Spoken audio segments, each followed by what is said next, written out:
Hello and welcome back on my YouTube channel. My name is Harpreet Singh and you are watching Commerce Edutech.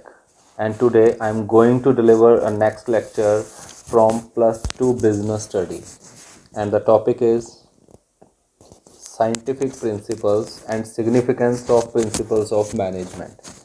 देखो अगर topic आ जाता है significance means के importance of principles ਉਹ importance whatever ਚਾਹੇ ਉਹ overall principals ਦੇ ਹੋਣ ਚਾਹੇ ਉਹ ਸਾਇੰਟੀਫਿਕ ਪ੍ਰਿੰਸੀਪਲਸ ਦੇ ਹੋਣ ਸੋ ਇਹੀ ਇੰਪੋਰਟੈਂਸ ਜਿਹੜੀ ਆਪਾਂ ਅੱਜ ਡਿਸਕਸ ਕਰਾਂਗੇ ਇਹੀ ਆਪਾਂ ਉੱਥੇ ਲਿਖ ਸਕਦੇ ਹਾਂ ਠੀਕ ਹੈ ਜੀ ਸੋ ਸਾਇੰਟੀਫਿਕ ਪ੍ਰਿੰਸੀਪਲਸ ਦੇ ਰਿਗਾਰਡਿੰਗ ਆਪਾਂ ਅੱਜ ਗੱਲ ਕਰਨੀ ਹੈ ਪ੍ਰਿੰਸੀਪਲਸ ਹੁੰਦੇ ਕੀ ਹੈ ਪਹਿਲਾਂ ਅਸੀਂ ਹੈਨਰੀ ਫਿਊਲ ਦੇ ਪ੍ਰਿੰਸੀਪਲਸ ਡਿਸਕਸ ਕੀਤੇ ਸੀ ਉਹਦੇ ਅੰਦਰ ਆਪਾਂ ਇਹ ਚੀਜ਼ ਦੇਖੀ ਕਿ ਪ੍ਰਿੰਸੀਪਲ ਦਾ ਮਤਲਬ ਕੀ ਹੁੰਦਾ ਕੁਝ ਜਨਰਲ ਗਾਈਡਲਾਈਨਸ ਹੁੰਦੀਆਂ ਜਿਹੜੀਆਂ ਕਿ ਐਕਸਪੈਰੀਮੈਂਟ ਦੇ ਥਰੂ ਜਾਂ ਅਸੀਂ ਆਬਜ਼ਰਵੇਸ਼ਨ ਮੈਥਡ ਦੇ ਥਰੂ ਉਸ ਨੂੰ ਅਸੀਂ ਜਿਹੜਾ ਹੈ ਜਨਰੇਟ ਕਰਦੇ ਹਾਂ ਜੋ ਕਿ ਹੈਲਪ ਕਰਦੀ ਹੈ ਸਾਡੀ ਪ੍ਰੈਕਟੀਕਲ ਜੋ ਅਸੀਂ ਮੈਨੇਜਮੈਂਟ ਦੇ ਫੰਕਸ਼ਨਸ ਨੂੰ ਪਰਫਾਰਮ ਕਰਦੇ ਹਾਂ ਪ੍ਰੈਕਟੀਕਲੀ ਉਸ ਨੂੰ ਅਸੀਂ ਹੋਰ ਵਧੀਆ ਤਰੀਕੇ ਨਾਲ ਕਿਵੇਂ ਕਰ ਸਕਦੇ ਹਾਂ ਸਾਡੀ ਪ੍ਰੈਕਟਿਸ ਨੂੰ ਇੰਪਰੂਵ ਕਰਨ ਦੇ ਲਈ ਇਹ ਜਿਹੜੇ ਗਾਈਡਲਾਈਨਸ ਹੈ ਸਾਡੇ ਕੰਮ ਆਉਂਦੀਆਂ ਨੇ ਠੀਕ ਹੈ ਜੀ ਸੋ ਅੱਜ ਆਪਾਂ ਸਾਇੰਟੀਫਿਕ ਪ੍ਰਿੰਸੀਪਲਸ ਨੂੰ ਦੇਖਦੇ ਹਾਂ ਕਿ ਸਾਇੰਟੀਫਿਕ ਪ੍ਰਿੰਸੀਪਲ ਕੀ ਹੁੰਦੇ ਆ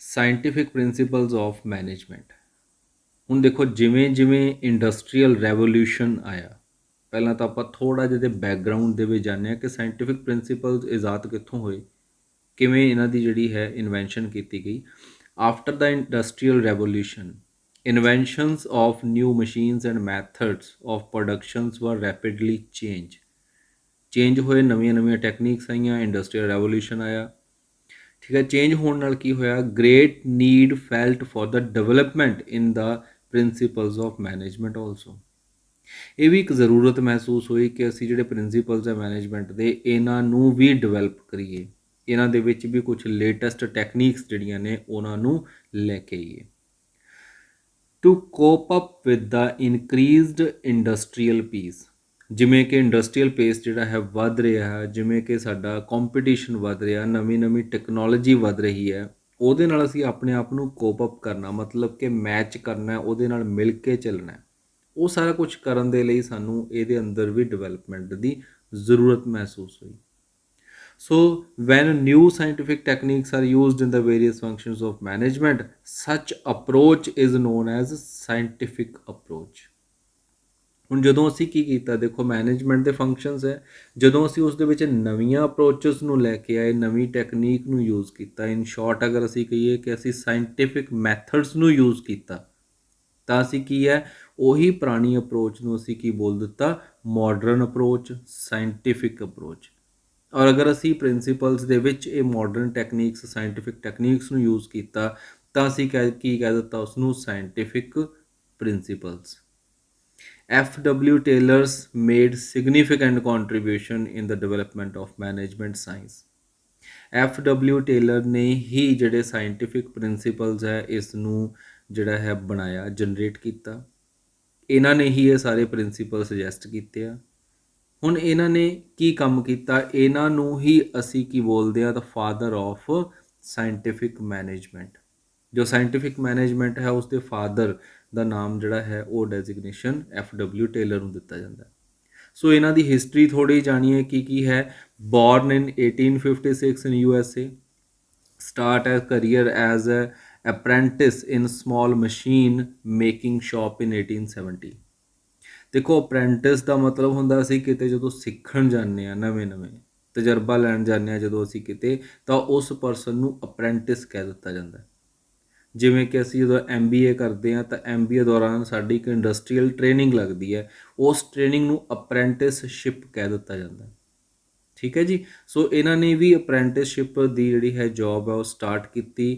he was disgusting with the use of traditional method of working and he carried out many experiments for the improvements ਮਤਲਬ ਕਿ ਨਿਰਾਸ਼ਾ ਹੋਈ ਇਹਨਾਂ ਨੂੰ ਜਦੋਂ ਦੇਖਿਆ ਕਿ ਅਸੀਂ ਬਹੁਤ ਪੁਰਾਣੇ ਟ੍ਰੈਡੀਸ਼ਨਲ ਮੈਥਡ ਹੀ ਯੂਜ਼ ਕਰੀ ਜਾਂਦੇ ਆਪਣੇ ਬਿਜ਼ਨਸ ਨੂੰ ਚਲਾਉਣ ਦੇ ਲਈ ਉਹਦੀ ਫੰਕਸ਼ਨਿੰਗ ਦੇ ਲਈ ਤਾਂ ਇਹਨਾਂ ਨੇ ਕੀ ਕੀਤਾ ਕੁਝ ਐਕਸਪੈਰੀਮੈਂਟਸ ਕੀਤੇ ਨਵੀਆਂ ਟੈਕਨੀਕਸ ਜਿਹੜੀਆਂ ਨੇ ਉਹ ਜਨਰੇਟ ਕੀਤੀਆਂ ਹੁਣ ਜਿਸ ਦੇ ਵਿੱਚ ਇਹਨਾਂ ਨੇ ਕੀ ਕੀਤਾ ਕੁਝ ਸਾਇੰਟੀਫਿਕ ਜਿਹੜੀ ਰੀਜ਼ਨਿੰਗ ਹੈ ਉਹਨੂੰ ਇੰਟਰੋਡਿਊਸ ਕੀਤਾ ਅਪਲਾਈ ਕੀਤਾ he present statement named as piece rate system in 1895 for the wages।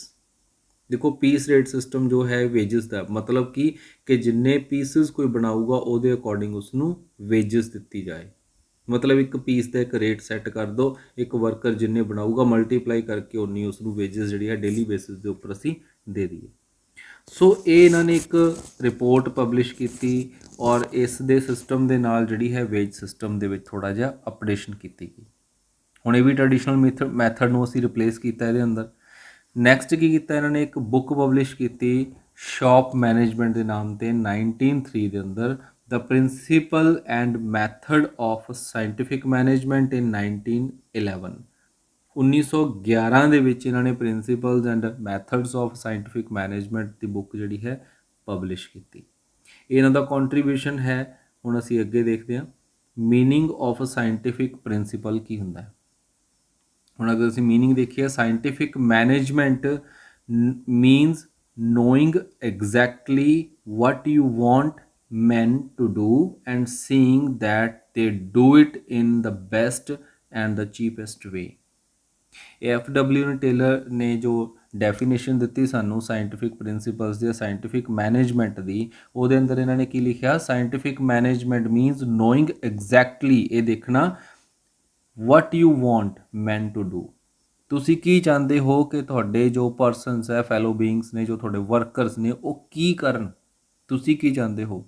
And seeing, ਤੇ ਇਹ ਦੇਖਣਾ ਦੈਟ ਦੇ ਡੂ ਇਟ, ਕਿ ਜੋ ਤੁਸੀਂ ਚਾਹੁੰਦੇ ਹੋ ਉਹ ਇਹ ਕਰਨ in the best and cheapest way, best ਤਰੀਕੇ ਨਾਲ ਤੇ ਸਸਤੇ ਤੋਂ ਸਸਤੇ ਤਰੀਕੇ ਨਾਲ ਜਿਹੜਾ ਹੈ ਉਸ ਵਰਕ ਨੂੰ ਉਹ ਕੰਪਲੀਟ ਕਰਨ। ਔਰ ਉਹਦੇ ਲਈ ਕਿਵੇਂ ਹੋਊਗਾ ਸਾਰਾ ਕੁਝ, ਬੈਸਟ ਕਿਵੇਂ ਹੋਊਗਾ, ਸਸਤਾ ਕਿਵੇਂ ਹੋਊਗਾ, ਮਤਲਬ ਇਫੈਕਟਿਵ ਤੇ ਐਫੀਸ਼ੀਐਂਟ ਕਿਵੇਂ ਹੋਊਗਾ, ਉਹ ਹੋਊਗਾ ਜਦੋਂ ਅਸੀਂ ਲੇਟੈਸਟ ਟੈਕਨੀਕਸ ਨੂੰ ਯੂਜ਼ ਕਰਾਂਗੇ, ਅਸੀਂ ਲੇਟੈਸਟ ਅਮੈਂਡਮੈਂਟਸ ਨੂੰ ਵਰਤਾਂਗੇ। ਸੋ ਉਹਦੇ ਲਈ ਇਹਨਾਂ ਨੇ ਕੁਝ ਜਿਹੜੇ ਹੈ ਸਾਨੂੰ ਪ੍ਰਿੰਸੀਪਲਸ ਦਿੱਤੇ ਆ।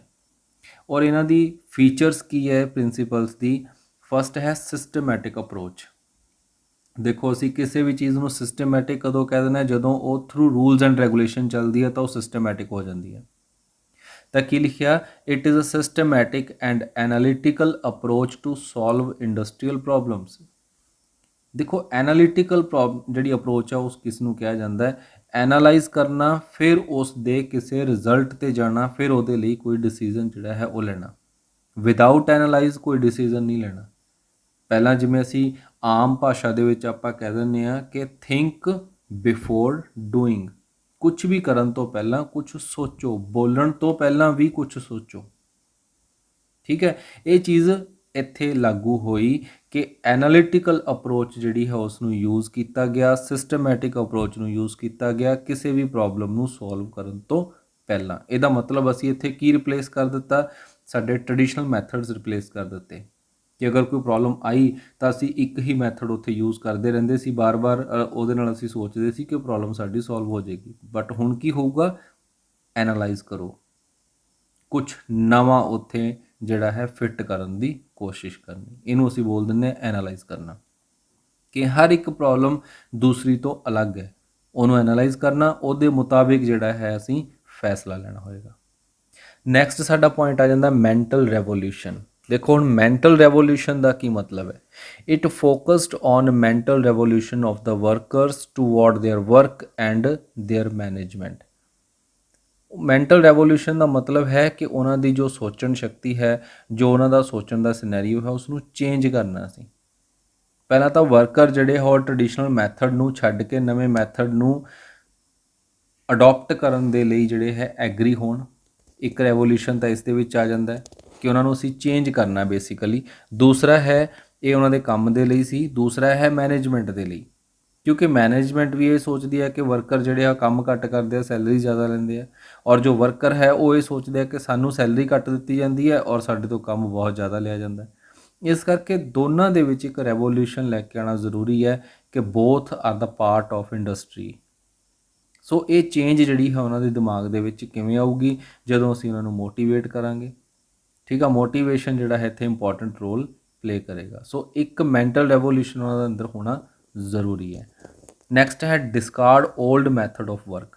ਦੇਖੋ ਇਹ ਸਾਡਾ ਪਹਿਲੇ ਦੇ ਨਾਲ ਹੀ ਰਿਲੇਟ ਹੋ ਗਿਆ ਪੁਆਇੰਟ ਕਿ ਜਦੋਂ ਅਸੀਂ ਕਿਸੇ ਚੀਜ਼ ਨੂੰ ਐਨਾਲਾਈਜ਼ ਕਰਨਾ ਹੈ, ਐਨਾਲਾਈਜ਼ ਕਰਨ ਤੋਂ ਬਾਅਦ ਸੋਲਵ ਕਰਾਂਗੇ ਤਾਂ ਇਟ ਮੀਨਸ ਅਸੀਂ ਕੀ ਕਰ ਦਿੱਤਾ, ਓਲਡ ਮੈਥਡ ਜਿਹੜੇ ਸੀ ਕੰਮ ਕਰਨ ਦੇ ਅਸੀਂ ਉਸ ਨੂੰ ਡਿਸਕਾਰਡ ਕਰ ਰਹੇ ਹਾਂ, ਮਤਲਬ ਉਸ ਨੂੰ ਅਸੀਂ ਬੈਕਫੁੱਟ 'ਤੇ ਲੈ ਗਏ, ਉਸ ਨੂੰ ਅਸੀਂ ਛੱਡ ਦਿੱਤਾ। ਠੀਕ ਹੈ ਜੀ, ਨਵੇਂ ਮੈਥਡ ਅਸੀਂ ਅਡੋਪਟ ਕਰਨੇ। ਨੈਕਸਟ ਹੈ best method of doing work. ਹੁਣ ਕੋਈ ਮੈਥਡ ਬੈਸਟ ਕਿਵੇਂ ਹੋਊਗਾ, ਇਹਦੇ ਲਈ ਕੀ ਕਰਨਾ ਪਊਗਾ ਸਾਨੂੰ, ਨੰਬਰ ਆਫ ਮੈਥਡ ਜਿੰਨੇ ਵੀ ਸਾਨੂੰ ਅਵੇਲੇਬਲ ਹੋ ਸਕਦੇ ਆ ਕਿਸੇ ਪ੍ਰੋਬਲਮ ਨੂੰ ਸੋਲਵ ਕਰਨ ਦੇ, ਉਹ ਸਾਰਿਆਂ ਨੂੰ ਅਸੀਂ ਇਕੱਠਾ ਕਰਨਾ, ਐਨਾਲਾਈਜ਼ ਕਰਨਾ, ਉਹਨਾਂ ਦੇ ਵਿੱਚੋਂ ਫਿਰ ਜਿਹੜਾ ਵੀ ਬੈਸਟ ਮੈਥਡ ਸਾਨੂੰ ਲੱਗੇਗਾ ਫਿਰ ਉਸ ਨੂੰ ਅਸੀਂ ਸਿਲੈਕਟ ਕਰਕੇ ਜਿਹੜਾ ਹੈ ਚੂਜ਼ ਕਰਕੇ ਉਸ ਨੂੰ ਅਪਲਾਈ ਕਰ ਦੇਣਾ। ਇਸ ਤਰ੍ਹਾਂ ਅਸੀਂ ਬੈਸਟ ਮੈਥਡ ਤੱਕ ਪਹੁੰਚਾਂਗੇ। Analyse the number of methods and choose best method for work. Next है strict observation of rules. Taylor emphasized on strict observance of rules and regulation because it formed in the interest of the business. ਇਹ ਦੇਖਣਾ ਹੈ, observe ਕਰਨਾ ਕਿ ਜੋ rules and regulations ਕਿਸੇ industry 'ਚ ਬਣਾਏ ਜਾਂਦੇ ਆ, ਸਟ੍ਰਿਕਟਲੀ ਉਹਨਾਂ ਨੂੰ ਫੋਲੋ ਕਰਨਾ ਜ਼ਰੂਰੀ ਹੈ, ਉਹ ਫੋਲੋ ਹੋਣ, ਇਹ ਜ਼ਰੂਰੀ ਹੈ, ਦੇਖਣਾ, ਧਿਆਨ ਦੇਣਾ, ਓਬਜ਼ਰਵ ਕਰਨਾ। ਕਿਉਂ? ਕਿਉਂਕਿ ਉਹ ਬਣਾਏ ਜਾਂਦੇ ਆ for the betterment of the organisation. So ਇਸ ਕਰਕੇ ਉਹਨਾਂ ਦਾ ਫੋਲੋ ਹੋਣਾ ਬਹੁਤ ਜ਼ਰੂਰੀ ਹੈ। ਨੈਕਸਟ ਹੈ ਜੀ proper selection and training of worker. ਇੱਥੇ ਅਸੀਂ ਵਰਕਰਸ ਦੇ ਉੱਪਰ ਐਮਫਸਾਈਜ਼ ਕੀਤਾ, ਉਹਨਾਂ ਦੀ ਡਿਵੈਲਪਮੈਂਟ ਦੇ ਉੱਪਰ ਧਿਆਨ ਦੇ ਰਹੇ ਹਾਂ, ਕਿਉਂਕਿ ਵਰਕ ਫੋਰਸ ਜਿਹੜੀ ਹੈ ਇਹੀ ਸਾਡੀ ਇੰਡਸਟਰੀ ਦਾ ਮੇਨ ਪਾਰਟ ਹੈ। ਜੇ ਵਰਕ ਫੋਰਸ ਹੀ ਸਾਡੀ ਵਧੀਆ ਨਹੀਂ ਹੋਊਗੀ ਤਾਂ ਉਹ ਵੀ ਸਾਡਾ ਕੰਮ ਜਿਹੜਾ ਹੈ ਵਧੀਆ ਨਹੀਂ ਹੋਊਗਾ। ਸੋ ਇਹਦੇ ਲਈ ਕੀ ਹੋਣਾ ਚਾਹੀਦਾ ਹੈ ਕਿ ਪ੍ਰੋਪਰ ਸਿਲੈਕਸ਼ਨ ਅਤੇ ਟ੍ਰੇਨਿੰਗ ਜਿਹੜੀ ਹੈ ਉਹ ਹੋਣੀ ਚਾਹੀਦੀ ਹੈ।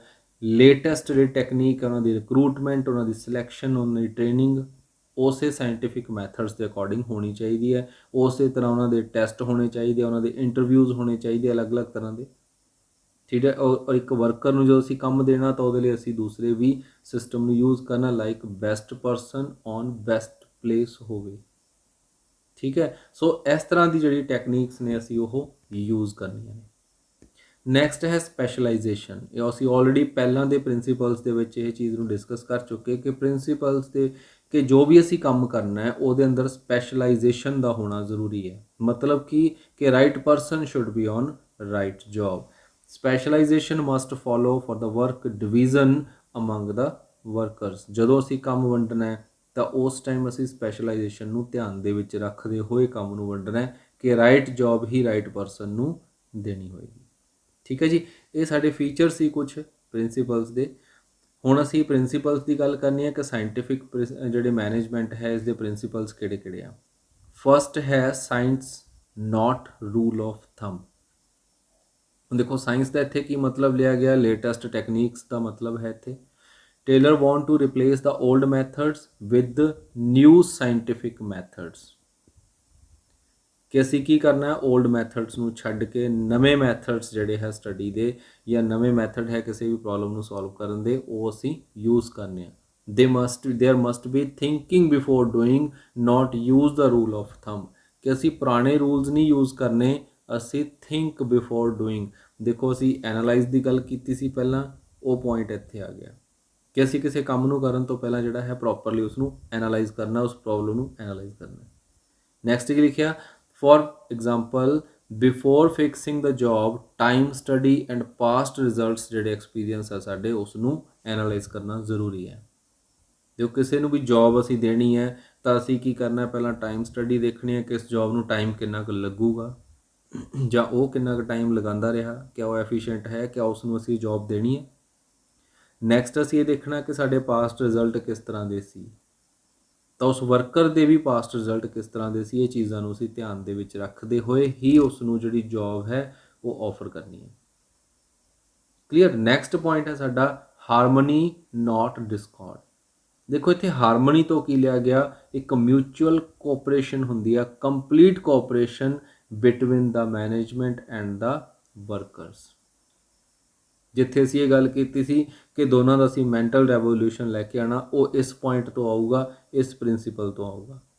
ਹਾਰਮਨੀ ਦਾ ਮਤਲਬ ਕੋਆਪਰੇਸ਼ਨ, ਮਿਲਵਰਤਨ, ਮਿਲ ਕੇ ਰਹਿਣ ਦੀ ਭਾਵਨਾ ਨੂੰ ਹਾਰਮਨੀ ਕਿਹਾ ਜਾਂਦਾ ਹੈ। ਕਿ ਆਰਗੇਨਾਈਜੇਸ਼ਨ ਦੇ ਅੰਦਰ ਇਹ ਹੋਣੀ ਜ਼ਰੂਰੀ ਹੈ, both sides must establish complete understanding between them. ਉਹ ਕਿਵੇਂ ਆਊਗੀ? Management should provide good wages to the workers, ਅੱਛੀ ਵੇਜ ਜਿਹੜੀ ਸਕੇਲ ਹੈ ਉਹ ਵਰਕਰਸ ਨੂੰ ਪ੍ਰੋਵਾਈਡ ਕਰੂਗੀ management, and the worker must give their 100% toward the organisational target, ਕਿ ਉਹ ਵੀ ਆਪਣੇ ਪਰਸਨਲ ਇੰਟਰਸਟ ਨੂੰ ਛੱਡ ਕੇ ਆਰਗੇਨਾਈਜੇਸ਼ਨ ਦੇ ਜੋ ਇੰਟਰਸਟ ਹੈ ਉਸ ਦੇ ਉੱਪਰ ਮਿਲ ਕੇ ਕੰਮ ਕਰਨਗੇ। ਕਲੀਅਰ। ਨੈਕਸਟ ਪੁਆਇੰਟ ਹੈ ਸਾਡਾ ਕੋਆਪਰੇਸ਼ਨ ਨਾਟ ਇੰਡੀਵਿਜੂਅਲਿਜ਼ਮ, ਜਿਹੜਾ ਕਿ ਅਸੀਂ ਪਿਛਲੇ ਪ੍ਰਿੰਸੀਪਲਸ ਦੇ ਅੰਦਰ ਕੀਤਾ ਸੀ ਕਿ ਜਿਹੜੇ ਅਸੀਂ ਪਰਸਨਲ ਇੰਟਰਸਟ ਆ ਉਸ ਨੂੰ ਅਸੀਂ ਕਨਵਰਟ ਕਰਨਾ ਇਨਟੂ ਗਰੁੱਪ ਇੰਟਰਸਟ। ਇਹ ਸੇਮ ਪੁਆਇੰਟ ਹੈ। Management and worker must set their target after mutual consultation. ਕੀ ਕਰਨਾ ਸੀ ਇੱਥੇ? ਆਪਸ ਦੇ ਵਿੱਚ ਪਹਿਲਾਂ ਸਲਾਹ ਮਸ਼ਵਰਾ ਕਰਨਾ ਹੈ। ਅਸੀਂ ਸਾਰਿਆਂ ਦੇ ਨਾਲ ਕੰਸਲਟੇਸ਼ਨ ਕਰਕੇ ਹੀ ਜਿਹੜੇ ਟਾਰਗੇਟਸ ਨੇ ਉਹ ਡਿਸਾਈਡ ਕਰਨੇ ਆ। ਦੇਖੋ ਹੁਣ ਟਾਰਗੇਟ ਡਿਸਾਈਡ ਕਰਨ ਲਈ ਵਰਕਰ ਨੂੰ ਨਾਲ ਨਹੀਂ ਲੈ ਕੇ ਆਵਾਂਗੇ, ਉਹਨਾਂ ਦੇ ਜੋ ਗਰੁੱਪ ਲੀਡਰ ਹੋਣਗੇ ਉਹਨਾਂ ਨੂੰ ਅਸੀਂ ਨਾਲ ਲੈ ਸਕਦੇ ਹਾਂ, ਕਿਉਂਕਿ ਉਹਨਾਂ ਨੂੰ ਪਤਾ ਹੈ ਕਿ ਕਿਹੜਾ ਵਰਕਰ ਕਿੰਨਾ ਐਫੀਸ਼ੀਐਂਟ ਹੈ, ਕਿੰਨੀ ਕੁ ਸਾਡੇ ਕੋਲ ਵਰਕ ਫੋਰਸ ਹੈ, ਉਹਦੇ ਅਕੋਰਡਿੰਗ ਅਸੀਂ ਜਿਹੜੇ ਟਾਰਗੇਟਸ ਨੇ ਉਹ ਸੈੱਟ ਕਰਨੇ ਹੋਣਗੇ, ਔਰ ਪਾਸਟ ਰਿਜ਼ਲਟ ਨੂੰ ਧਿਆਨ ਦੇ ਵਿੱਚ ਰੱਖਦੇ ਹੋਏ। Worker must realize the organizational goal as their own goal and not to concentrate on their personal target। ਹੁਣ ਅਸੀਂ ਇੱਥੇ ਕੀ ਕਰਨਾ ਹੈ? ਆਪਣੇ ਪਰਸਨਲ ਟਾਰਗੇਟਸ ਨੂੰ ਛੱਡ ਕੇ ਗਿਵ ਅਪ ਕਰਨੇ ਆ ਤੇ ਅਸੀਂ ਆਰਗੇਨਾਈਜੇਸ਼ਨ ਦੇ ਗੋਲ ਨੂੰ ਹੀ ਅਸੈਪਟ ਕਰਕੇ ਉਹਦੇ ਉੱਪਰ ਫੋਕਸ ਕਰਨਾ ਹੋਊਗਾ। ਕਹਿਣ ਦਾ ਮਤਲਬ ਸਾਡੀ ਜੋ ਡਾਇਰੈਕਸ਼ਨ ਹੋਏਗੀ ਐਕਸ਼ਨ ਦੀ ਉਹ ਕੀ ਹੋਣੀ ਚਾਹੀਦੀ ਹੈ? ਸੈਂਟਰਲਾਈਜ਼ ਹੋਣੀ ਚਾਹੀਦੀ ਹੈ, ਇੱਕ ਹੀ ਪੁਆਇੰਟ ਦੇ ਉੱਪਰ ਹੋਣੀ ਚਾਹੀਦੀ ਹੈ, ਇੱਕ ਹੀ ਗੋਲ ਤੇ ਹੋਣੀ ਚਾਹੀਦੀ ਹੈ। ਔਰ ਉਹ ਗੋਲ ਕਿਹੜਾ ਹੋਏਗਾ? ਉਹ ਆਰਗੇਨਾਈਜੇਸ਼ਨਲ ਗੋਲ ਹੋਏਗਾ। ਕਲੀਅਰ। ਨੈਕਸਟ ਹੈ ਡਿਵੈਲਪਮੈਂਟ ਆਫ ਵਰਕਰਸ। ਇੱਥੇ ਅਸੀਂ ਵਰਕਰਸ ਦੀ ਡਿਵੈਲਪਮੈਂਟ ਦੀ ਗੱਲ ਕਰਦੇ ਹਾਂ, ਉਹਨਾਂ ਦੀ ਓਵਰਆਲ ਡਿਵੈਲਪਮੈਂਟ ਦੀ ਗੱਲ ਕਰਦੇ ਹਾਂ ਕਿ ਉਹਦੇ ਉੱਪਰ ਵੀ ਸਾਨੂੰ ਕੰਸਨਟਰੇਟ ਕਰਨਾ ਪਊਗਾ, ਧਿਆਨ ਦੇਣਾ ਪਊਗਾ। ਸੋ ਇਹਦੇ ਲਈ ਅਸੀਂ ਕੀ ਕਰਨਾ ਹੈ? First of all we have to recruit and select. ਕਿਵੇਂ ਅਸੀਂ ਰਿਕਰੂਟਮੈਂਟ ਕਰਨੀ ਹੈ, ਕਿਵੇਂ ਸਿਲੈਕਸ਼ਨ ਕਰਨੀ ਹੈ? Based on scientific techniques. ਅਸੀਂ ਵਰਕਰਸ ਨੂੰ ਉਵੇਂ ਹੀ ਰੱਖਣਾ ਹੈ। ਫਿਰ ਅਸੀਂ ਉਹਨਾਂ ਨੂੰ ਲੇਟੈਸਟ ਟੈਕਨੋਲੋਜੀ ਦੇ ਬਾਰੇ ਕੀ ਕਰਨਾ ਹੈ? ਟ੍ਰੇਨਿੰਗਸ ਪ੍ਰੋਵਾਈਡ ਕਰਨੀਆਂ ਨੇ time to time. Potential of the workers should be developed to maximize with regular training. It help to take up the higher job in the future। ਹੁਣ ਅਸੀਂ ਇੱਥੇ ਕੀ ਕਰਨਾ ਹੈ? ਉਹਨਾਂ ਦਾ ਜੋ ਪੋਟੈਂਸ਼ੀਅਲ ਹੈ, ਕੰਮ ਕਰਨ ਦੀ ਖਮਤਾ ਹੈ ਉਹਨਾਂ ਦੀ, ਉਸ ਨੂੰ ਅਸੀਂ ਹੋਰ ਜ਼ਿਆਦਾ ਇੰਪਰੂਵ ਕਰਨਾ ਹੈ, ਉਹ ਡਿਵੈਲਪ ਕਰਨੀ ਹੈ। ਕਿਵੇਂ ਕਰਨੀ ਹੈ? ਸੋ ਦੈਟ ਅਸੀਂ ਉਹਨਾਂ ਨੂੰ ਟਾਈਮ ਟੂ ਟਾਈਮ ਜਿਹੜੀ ਹੈ ਟ੍ਰੇਨਿੰਗ ਪ੍ਰੋਵਾਈਡ ਕਰੀਏ, ਉਹਦੇ ਨਾਲ ਹੀ ਉਹਨਾਂ ਦੀ ਜਿਹੜੀ ਕੰਮ ਕਰਨ ਦੀ ਖਮਤਾ ਹੈ ਉਹ ਵਧੇਗੀ। ਔਰ ਇਹ ਕਰਨ ਨਾਲ ਕੀ ਹੋਊਗਾ? ਉਹ ਵਰਕਰ ਜਿਹੜੇ ਹੈ ਡਿਵੈਲਪ ਹੋਣਗੇ, ਸੋ ਦੈਟ ਕਿ ਉਹ ਫਿਊਚਰ ਦੇ ਵਿੱਚ ਅੱਛੀ ਜੌਬ ਸਕੇਲ ਦੇ ਉੱਪਰ ਜਾ ਸਕਦੇ। ਨੈਕਸਟ ਪੁਆਇੰਟ ਹੈ ਸਾਡਾ ਸਿਗਨੀਫਿਕੈਂਸ ਜਾਂ importance of principals of management, ਕਿ ਇਹਨਾਂ ਦੀ ਇੰਪੋਰਟੈਂਸ ਕੀ ਹੈ ਪ੍ਰਿੰਸੀਪਲਸ ਦੀ। ਫਸਟ ਇੰਪੋਰਟੈਂਸ ਹੈ ਇਨਕਰੀਜ਼ ਇਨ ਮੈਨੇਜੀਰੀਅਲ ਐਫੀਸ਼ੀਐਂਸੀ। ਇਹਨਾਂ ਦੇ ਨਾਲ ਜੋ ਮੈਨੇਜੀਰੀਅਲ ਐਫੀਸ਼ੀਐਂਸੀ ਹੈ ਉਹ ਵੱਧਦੀ ਹੈ। ਕਿਵੇਂ ਵਧੂਗੀ? ਉਹਨਾਂ ਦੀ ਨੌਲੇਜ ਵਧੂਗੀ, ਉਹਨਾਂ ਦੀ ਐਬਿਲਿਟੀ ਵਧੂਗੀ, ਉਹਨਾਂ ਦਾ ਐਕਸਪੀਰੀਅੰਸ ਵਧੂਗਾ, ਉਹਨਾਂ ਦਾ ਡਿਸੀਜ਼ਨ ਮੇਕਿੰਗ ਕਪੈਸਿਟੀ ਵੱਧਦੀ ਹੈ ਮੈਨੇਜਰ ਦੀ। ਦੇਖੋ ਜੇ ਅਸੀਂ ਸਾਇੰਟੀਫਿਕ ਟੈਕਨੀਕਸ ਨੂੰ ਯੂਜ਼ ਕਰਦੇ ਹਾਂ, ਮਤਲਬ ਕਿ ਅਸੀਂ ਨਵੇਂ ਮੈਥਡਸ ਨੂੰ ਯੂਜ਼ ਕਰਦੇ ਹਾਂ, ਤਾਂ ਉਹਨਾਂ ਦੇ ਨਾਲ ਕੀ ਹੁੰਦਾ ਹੈ? ਸਾਡੀ ਨੌਲੇਜ ਵੱਧ ਜਾਂਦੀ ਹੈ, ਸਾਨੂੰ ਲੇਟੈਸਟ ਟੈਕਨੋਲੋਜੀ ਦਾ ਪਤਾ ਲੱਗ ਜਾਂਦਾ ਹੈ, ਅਸੀਂ ਨਵੀਂ ਸਿਚੁਏਸ਼ਨਸ ਨੂੰ ਐਨਾਲਾਈਜ਼ ਕਰਨਾ ਸਿੱਖ ਜਾਂਦੇ ਹਾਂ, ਮਤਲਬ ਡਿਸੀਜ਼ਨ ਮੇਕਿੰਗ ਦੀ ਪਾਵਰ ਸਾਡੇ ਅੰਦਰ ਆ ਜਾਂਦੀ ਹੈ। ਠੀਕ ਹੈ ਜੀ। ਔਰ ਇਹਨਾਂ ਸਾਰੀਆਂ ਚੀਜ਼ਾਂ 'ਚੋਂ ਅਸੀਂ ਲਗਾਤਾਰ ਨਿਕਲਦੇ ਹਾਂ, ਕੰਟੀਨਿਊਸਲੀ ਸਾਨੂੰ ਡਿਸੀਜ਼ਨ ਲੈਣੇ ਪੈਂਦੇ, ਇਟ ਮੀਨ ਸਾਡਾ ਐਕਸਪੀਰੀਅੰਸ ਜੋ ਹੈ ਉਹ ਵੀ ਇਨਹੈਂਸ ਹੋ ਜਾਂਦਾ। ਸੋ ਇਹਦੇ ਨਾਲ ਜੋ ਹੈ ਮੈਨੇਜਰੀਅਲ ਐਫੀਸ਼ੀਐਂਸੀ ਵੱਧ ਜਾਂਦੀ ਹੈ। ਕਹਿਣ ਦਾ ਮਤਲਬ ਕਿ ਡਿਵੈਲਪਮੈਂਟ ਆਫ ਮੈਨੇਜੀਰੀਅਲ ਸਕਿੱਲ ਜਿਹੜੀ ਹੈ ਉਹ ਹੋ ਜਾਂਦੀ ਹੈ। ਨੈਕਸਟ ਪੁਆਇੰਟ ਹੈ ਆਪਟੀਮਮ ਯੂਟੀਲਾਈਜੇਸ਼ਨ ਆਫ ਰਿਸੋਰਸਿਸ, ਕਿ ਰਿਸੋਰਸਿਸ ਨੂੰ ਵੀ ਸਹੀ ਤਰੀਕੇ ਨਾਲ ਯੂਟੀਲਾਈਜ਼ ਕਰਨਾ ਸਾਨੂੰ ਆ ਜਾਂਦਾ। ਦੇਖੋ ਰਿਸੋਰਸਿਸ ਦਾ ਇੱਥੇ ਕੀ ਮਤਲਬ ਸੀ ਕਿ ਉਹ ਸਾਰੇ ਰਿਸੋਰਸਿਸ ਅਸੀਂ ਗੱਲ ਕਰਦੇ ਹਾਂ ਜਿਨ੍ਹਾਂ ਨੂੰ ਅਸੀਂ ਕਿ ਇੱਕ ਪ੍ਰੋਡਕਸ਼ਨ ਕਰਨ ਦੇ ਲਈ ਜਾਂ ਬਿਜ਼ਨਸ ਚਲਾਉਣ ਦੇ ਲਈ ਯੂਜ਼ ਕਰਦੇ ਹਾਂ। ਔਰ ਜਦੋਂ ਅਸੀਂ ਲੇਟੈਸਟ ਟੈਕਨੀਕਸ ਯੂਜ਼ ਕਰਦੇ ਹਾਂ ਤਾਂ ਉਹਦੇ ਨਾਲ ਕੀ ਹੋ ਜਾਂਦਾ ਹੈ? Principles of management suggest to use appropriate use of men, material and other resources to avoid their wastage। ਕਿਉਂ? ਕਿਉਂਕਿ ਅਸੀਂ ਸਟਾਰਟਿੰਗ 'ਚ ਡੈਫੀਨੇਸ਼ਨ ਕੀ ਕੀਤੀ ਸੀ ਕਿ ਇਹ ਦੇਖਣਾ ਕਿ ਤੁਹਾਡੇ ਜੋ ਪਰਸਨਸ ਹੈ ਉਹ ਕੰਮ ਨੂੰ ਕੰਪਲੀਟ ਕਰਦੇ ਆ ਇਫੈਕਟਿਵਲੀ ਐਂਡ ਐਫੀਸ਼ੀਐਂਟਲੀ। ਕੋਸਟ ਸਾਡੀ ਘਟਣੀ ਚਾਹੀਦੀ ਹੈ, ਔਰ ਕੋਸਟ ਕਿਵੇਂ ਘਟੂਗੀ ਜੇ ਅਸੀਂ ਵੇਸਟੇਜ ਆਫ ਰਿਸੋਰਸਿਸ ਨਹੀਂ ਕਰਾਂਗੇ ਤਾਂ। ਸੋ ਇੱਥੇ ਅਸੀਂ ਧਿਆਨ ਦੇਣਾ ਹੋਊਗਾ principals of unity in command, unity of direction, principal of equity, principal of orders, ਜਿਹੜੇ ਅਸੀਂ ਪਿਛਲੇ ਪ੍ਰਿੰਸੀਪਲ ਆਲਰੇਡੀ ਕੀਤੇ ਡਿਸਕਸ, ਤੇ ਉਹ ਸਾਰੇ ਅਸੀਂ ਜਦੋਂ ਫੋਲੋ ਕਰਦੇ ਹਾਂ, ਪੁਰਾਣੀਆਂ ਟੈਕਨੀਕਸ ਨੂੰ ਅਸੀਂ ਛੱਡਦੇ ਹਾਂ, ਲੇਟੈਸਟ ਟੈਕਨੀਕਸ ਜਿਹੜੀਆਂ ਯੂਜ਼ ਕਰਦੇ ਹਾਂ, ਤਾਂ ਇਹਦੇ ਨਾਲ ਕੀ ਹੋ ਜਾਂਦਾ ਹੈ, ਸਾਡੇ ਜਿਹੜੇ ਰਿਸੋਰਸਿਸ ਹੈ ਉਹ ਸਹੀ ਤਰੀਕੇ ਦੇ ਨਾਲ ਯੂਜ਼ ਹੋਣ ਲੱਗ ਜਾਂਦੇ ਆ। ਨੈਕਸਟ ਹੈ ਪ੍ਰੋਪਰ ਡਿਸੀਜ਼ਨ ਮੇਕਿੰਗ। ਇਹਦਾ ਦੇ ਨਾਲ ਕੀ ਹੈ, ਇੱਕ ਮੈਨੇਜਰ ਜਿਹੜਾ ਹੈ able to take decision properly, help to take decision more scientifically and systematically under different situations. ਜਦੋਂ ਅਸੀਂ ਬਾਰ-ਬਾਰ ਉਹਨੂੰ ਐਨਾਲਾਈਜ਼ ਕਰਨਾ ਸਿੱਖ ਜਾਂਦੇ ਹਾਂ ਤਾਂ ਅਸੀਂ ਡਿਸੀਜ਼ਨ ਜਿਹੜਾ ਹੈ ਮੋਰ ਐਫੀਸ਼ੀਐਂਟਲੀ ਐਂਡ ਇਫੈਕਟਿਵਲੀ ਜਿਹੜਾ ਹੈ ਅਗਲੀ ਸਿਚੁਏਸ਼ਨ 'ਚ ਲੈ ਸਕਦੇ ਹਾਂ। ਨੈਕਸਟ ਹੈ ਐਡਜਸਟਮੈਂਟ ਟੂ ਚੇਂਜਿੰਗ ਇਨਵਾਇਰਮੈਂਟ। ਹੁਣ ਦੇਖੋ ਨਵੀਂ ਟੈਕਨੋਲੋਜੀ ਅਡੋਪਟ ਕੀਤੀ ਆ ਤਾਂ ਇਟ ਮੀਨਸ ਕੀ ਹੋਇਆ ਕਿ ਅਸੀਂ ਨਵੇਂ ਇਨਵਾਇਰਮੈਂਟ ਦੇ ਵਿੱਚ ਆਪਣੇ ਆਪ ਨੂੰ ਕੋਪ ਅਪ ਕਰਨਾ ਸਿੱਖ ਗਏ। ਸੋ ਇਸ ਤਰ੍ਹਾਂ ਕੀ ਹੋਏਗਾ, ਨਵੇਂ ਸਾਡੇ ਪ੍ਰੋਡਕਟ ਬਣਨਗੇ, ਲੇਟੈਸਟ ਟੈਕਨੀਕ ਅਸੀਂ ਅਡੋਪਟ ਜਿਹੜੀ ਹੈ ਉਹ ਕਰਾਂਗੇ ਪ੍ਰੋਡਕਟਸ ਦੇ ਵਿੱਚ। ਸੋ ਇਹਦੇ ਨਾਲ ਕੀ ਹੋਏਗਾ, principles of management train the management in implementing the changes at right time and in right direction. ਕਿ ਅਸੀਂ ਜਿਹੜੇ ਵੀ ਸਾਡੀਆਂ ਚੇਂਜਸ ਹੈ ਇਨਵਾਇਰਮੈਂਟ ਦੇ ਅੰਦਰ ਉਹਨੂੰ ਅਸੀਂ ਇੰਪਲੀਮੈਂਟ ਕਰਾਂਗੇ, ਉਹਨੂੰ ਅਸੀਂ ਲਾਗੂ ਕਰਾਂਗੇ, ਰਾਈਟ ਟਾਈਮ ਦੇ ਉੱਪਰ ਯੂਜ਼ ਕਰਾਂਗੇ ਅਤੇ ਰਾਈਟ ਡਾਇਰੈਕਸ਼ਨ ਦੇ ਵਿੱਚ ਯੂਜ਼ ਕਰਾਂਗੇ ਉਹਨੂੰ। ਕਲੀਅਰ। ਨੈਕਸਟ ਹੈ ਇਫੈਕਟਿਵ ਐਡਮਿਨਿਸਟ੍ਰੇਸ਼ਨ। ਦੇਖੋ ਐਡਮਿਨਿਸਟ੍ਰੇਸ਼ਨ ਕੀ ਸੀ, ਅਸੀਂ ਦੇਖਿਆ ਕਿ ਐਡਮਿਨਿਸਟ੍ਰੇਸ਼ਨ ਜਿਹੜੀ ਹੈ ਉਹ ਮੈਨੇਜਮੈਂਟ ਦਾ ਪਾਰਟ ਵੀ ਹੈ ਅਤੇ ਮੈਨੇਜਮੈਂਟ ਦਾ ਅੱਪਰ ਸਕੇਲ ਵੀ ਹੈ, ਜਿਹਦੇ ਅੰਦਰ ਜਿਹੜੀ ਹੈ ਓਨਰਸ਼ਿਪ ਹੈ, ਡਿਸੀਜ਼ਨ ਮੇਕਿੰਗ ਲਈ ਜਾਂਦੀ ਹੈ। ਸੋ ਪ੍ਰਿੰਸੀਪਲ ਇੱਥੇ ਹੈਲਪ ਕੀ ਕਰਦੇ ਆ, ਐਕਟ ਐਜ਼ ਅ ਗਾਈਡਲਾਈਨਸ। ਇੱਥੇ ਸਾਨੂੰ ਗਾਈਡ ਕਰਦੇ ਆ for the setting up of objective, make the policies for the future on the basis of past performance, present performance and the working environment।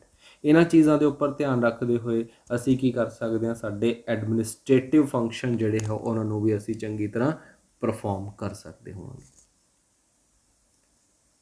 Next ਹੈ avoid ਕਨਫਲਿਕਸ਼ਨਸ।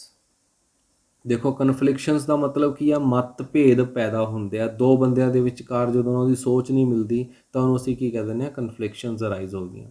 Between the workers and the management, ਦੋਨਾਂ ਦੇ ਅੰਦਰ ਕਨਫਲਿਕਸ਼ਨਸ ਪੈਦਾ ਹੁੰਦੀਆਂ, ਲੇਕਿਨ ਜਦੋਂ ਅਸੀਂ ਸਹੀ ਤਰੀਕੇ ਦੇ ਨਾਲ ਜਿਹੜੇ ਹੈ ਸਿਸਟਮ ਨੂੰ ਯੂਜ਼ ਕਰਦੇ ਹਾਂ, ਨਵੀਆਂ ਟੈਕਨੀਕਸ ਨੂੰ ਯੂਜ਼ ਕਰਦੇ ਹਾਂ, ਸਾਇੰਟੀਫਿਕ ਪ੍ਰਿੰਸੀਪਲਸ ਯੂਜ਼ ਕਰਦੇ ਹਾਂ ਜਾਂ ਦੂਸਰੇ ਪ੍ਰਿੰਸੀਪਲਸ ਵੀ ਯੂਜ਼ ਕਰਦੇ ਹਾਂ ਸਿੰਪਲ ਜਿਹੜੇ ਸੀ, ਤਾਂ ਉਹਦੇ ਨਾਲ ਕੀ ਹੁੰਦਾ ਹੈ। ਦੇਖੋ ਇੱਥੇ ਅਸੀਂ ਕੀ ਯੂਜ਼ ਕੀਤਾ, ਬਿਟਵੀਨ ਦਾ ਵਰਕਰਸ। ਅਸੀਂ ਇਹਨਾਂ ਚੀਜ਼ਾਂ ਨੂੰ ਕਿਵੇਂ ਪੂਰਾ ਕਰ ਸਕਦੇ ਹਾਂ, ਜੇਕਰ ਅਸੀਂ ਕੀ ਕੀਤਾ, ਪ੍ਰਿੰਸੀਪਲ ਆਫ ਐਸਪਿਰਿਟ ਦੇ ਕੋਪਸ, ਅਸੀਂ ਆਪਸ 'ਚ ਕੋਆਪਰੇਸ਼ਨ ਰੱਖਿਆ, ਕੋਆਰਡੀਨੇਸ਼ਨ ਰੱਖਿਆ, ਤਾਂ ਇਹਦੇ ਨਾਲ ਸਾਡੇ ਵਿਚਕਾਰ ਜਿਹੜੇ ਬਿਟਵੀਨ ਦਾ ਵਰਕਰਸ ਜੋ ਵੀ ਮਤਭੇਦ ਸੀ ਉਹ ਕੀ ਹੋ ਜਾਂਦੇ ਆ, ਦੂਰ ਹੋ ਜਾਂਦੇ ਆ। Between the management and worker the principle of equity, fair remuneration, fixing the tenure of work. ਇਹਦੇ ਨਾਲ ਕੀ ਹੋ ਜਾਂਦਾ ਹੈ, ਮੈਨੇਜਮੈਂਟ ਅਤੇ ਜਿਹੜੇ ਵਰਕਰਸ ਹੈ ਇਹਨਾਂ ਦਾ ਰਿਲੇਸ਼ਨ ਜਿਹੜਾ ਹੈ ਉਹ ਬੈਟਰ ਹੋ ਜਾਂਦਾ ਹੈ। ਅਤੇ ਅਗਰ ਅਸੀਂ ਗੱਲ ਕਰੀਏ ਫॉर ਦਾ ਵਰਕ, ਤਾਂ principal of unity of command and unity of direction, ਇਹਦੇ ਨਾਲ ਸਾਡਾ ਕੰਮ ਅੱਛਾ ਹੋ ਜਾਂਦਾ ਹੈ। ਉਹਦੇ ਵਿੱਚ ਕਨਫਲਿਕਸ਼ਨਸ ਜਿਹੜੀਆਂ ਰਾਈਜ਼ ਨਹੀਂ ਹੁੰਦੀ ਕਿ ਅਸੀਂ ਕਰਨਾ ਕੀ ਆ, ਸਾਡੀ ਡਾਇਰੈਕਸ਼ਨ ਕਿਹੜੀ ਹੋਏਗੀ, ਸਿੰਪਲੀ ਉਹ ਡਿਸਾਈਡ ਹੋ ਜਾਂਦੀ ਹੈ। ਕਲੀਅਰ। ਨੈਕਸਟ ਪੁਆਇੰਟ ਹੈ ਪ੍ਰੋਪਰ ਟ੍ਰੇਨਿੰਗ ਆਫ ਮੈਨੇਜਰਸ, ਕਿ ਅਸੀਂ ਮੈਨੇਜਰਸ ਨੂੰ ਵੀ ਪ੍ਰੋਪਰ ਜਿਹੜੀ ਟ੍ਰੇਨਿੰਗ ਪ੍ਰੋਵਾਈਡ ਕਰਦੇ ਹਾਂ। ਪ੍ਰਿੰਸੀਪਲਸ ਫੋਕਸਡ, ਇਹ ਕਿਸ ਚੀਜ਼ 'ਤੇ ਫੋਕਸ ਕਰਦੇ ਆ, ਡਿਵੈਲਪਮੈਂਟ ਆਫ ਮੈਨੇਜੀਰੀਅਲ ਸਕਿੱਲਸ ਅਤੇ ਵਰਕਰ ਸਕਿੱਲਸ, ਦੋਨਾਂ ਦੇ ਲਈ ਅਸੀਂ ਕੀ ਕਰਦੇ ਹਾਂ, ਟ੍ਰੇਨਿੰਗ ਪ੍ਰੋਵਾਈਡ ਕਰਦੇ ਹਾਂ। ਤਾਂ ਉਹਦੇ ਉੱਪਰ ਫੋਕਸ ਕੀਤਾ on the scientific and logical thinking for the work which provides a base for training, ਕਿ ਅਸੀਂ ਟ੍ਰੇਨਿੰਗ ਦੇਣੀ ਕਿਸ ਚੀਜ਼ ਦੀ ਆ, ਫਿਰ ਉਹ ਸਾਨੂੰ ਪਤਾ ਹੈ ਕਿ ਅਸੀਂ latest technique, decision making power ਉਹਨਾਂ ਦੇ ਅੰਦਰ ਡਿਵੈਲਪ ਕਰਨੀਆਂ ਨੇ, ਤਾਂ ਅਸੀਂ ਉਹਦੀ ਪ੍ਰੋਪਰ ਟ੍ਰੇਨਿੰਗ ਜਿਹੜੀ ਹੈ ਪ੍ਰੋਵਾਈਡ ਕਰ ਸਕਦੇ ਹਾਂ। ਨੈਕਸਟ ਹੈ ਜੀ ਫਿਕਸ ਦਾ ਰਿਸਪੋਂਸਿਬਿਲਿਟੀਜ਼, ਮਤਲਬ ਇੱਥੇ ਅਸੀਂ ਕਿਸ 'ਤੇ ਲੈ ਕੇ ਆਏ, ਫੋਕਸ ਕੀਤਾ ਸਪੈਸ਼ਲਾਈਜੇਸ਼ਨ 'ਤੇ, due to the principle of division of work, ਕਿ ਅਸੀਂ ਕੰਮ ਨੂੰ ਹੀ ਇਸ ਤਰ੍ਹਾਂ ਡਿਵਾਈਡ ਕਰੀਏ, ਅਸੀਂ ਰਿਸਪੋਂਸਿਬਿਲਿਟੀਜ਼ ਨੂੰ ਫਿਕਸ ਕਰੀਏ। ਦੇਖੋ ਅਸੀਂ ਪ੍ਰਿੰਸੀਪਲ ਕੀਤਾ ਸੀ ਇਕੁਇਟੀ ਹੋਣੀ ਚਾਹੀਦੀ ਹੈ, ਕਾਹਦੇ ਅੰਦਰ, between the responsibility and authority ਉਹ ਪ੍ਰੋਪਰਲੀ ਅਸੀਂ ਡਿਸਟ੍ਰੀਬਿਊਟ ਕਰਨੀਆਂ ਨੇ। ਇੱਥੇ ਵੀ ਅਸੀਂ ਇਹੀ ਚੀਜ਼ ਕੀਤੀ ਕਿ fix the responsibility so that ਕੋਈ ਵੀ ਜਿਹੜਾ ਮੈਨੇਜਰੀਅਲ ਵਰਕ ਸਾਡਾ ਪਰਸੋਨਲ ਹੈ ਉਹ ਆਪਣੀ ਅਥੋਰਿਟੀ ਦਾ ਮਿਸਯੂਜ਼ ਇੱਥੇ ਨਾ ਕਰੇ। ਸੋ ਇਸ ਕਰਕੇ ਅਸੀਂ ਉਹਨਾਂ ਦੀ ਰਿਸਪੌਂਸਿਬਿਲਿਟੀ ਜਿਹੜੀ ਹੈ ਪਹਿਲਾਂ ਹੀ ਫਿਕਸ ਕਰ ਦਾਂਗੇ। ਨੈਕਸਟ ਪੁਆਇੰਟ ਹੈ provide adequate structure of organisation. ਅਸੀਂ ਆਰਗੇਨਾਈਜੇਸ਼ਨ ਦਾ ਜੋ ਸਹੀ ਸਟਰਕਚਰ ਹੈ ਉਹ ਅਸੀਂ ਬਣਾਉਣਾ।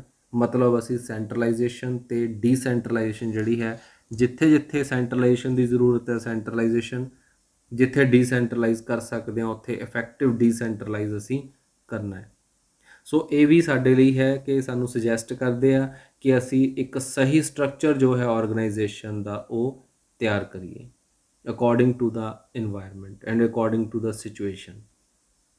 ਲਾਸਟ ਪੁਆਇੰਟ ਹੈ development and high morale of workers. ਦੇਖੋ ਮੋਰਲ ਕੀ ਹੈ? ਮੋਰਲ ਹੈ thinking toward the organisation and their work. ਉਹਦੀ ਅਸੀਂ ਡਿਵੈਲਪਮੈਂਟ ਕਰਨੀ ਹੈ। ਉਹਨਾਂ ਦੀ ਜੋ ਵਰਕ ਦੇ ਪ੍ਰਤੀ ਸੋਚ ਹੈ, ਆਰਗੇਨਾਈਜੇਸ਼ਨ ਦੇ ਪ੍ਰਤੀ ਸੋਚ ਹੈ, ਉਹਨੂੰ ਅਸੀਂ ਡਿਵੈਲਪ ਕਰਨਾ ਹੈ। ਉਹ ਹਾਈ ਮੋਰਲ 'ਤੇ ਲੈ ਕੇ ਜਾਣਾ ਕਿ ਉਹਨਾਂ ਦੀ ਸੋਚ ਜਿਹੜੀ ਹੈ ਉਹ ਅੱਛੀ ਹੋਵੇ। ਤਾਂ ਉਹਦੇ ਲਈ ਕੀ ਕਰਨਾ ਹੈ?